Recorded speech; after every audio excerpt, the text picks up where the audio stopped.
Hello, my name is Victor Pájaro. I am 24 years old. I am from Cartagena, Colombia. I live in Turbana. I am an electrician and I am studying industrial engineering. My hobby is listening to music. My favorite TV show is The Good Doctor and my favorite sport is soccer. We are three people in my family. My wife is Viviana Peña. She is 25 years old. She is an environmental engineering. She is from Cartagena. My wife is very nice.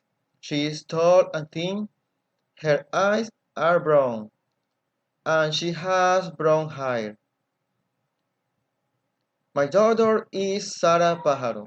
She is 5 years old. She is kindergarten student. My daughter is very intelligent and funny. I love my daughter. She is pretty.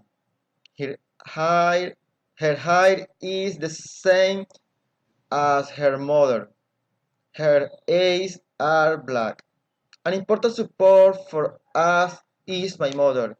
She is Neris Munoz. She is 45 years old. She is housewife. She is from Turbana. My mother is very helpful. She is short. Her eyes are brown and she has black hair. Thanks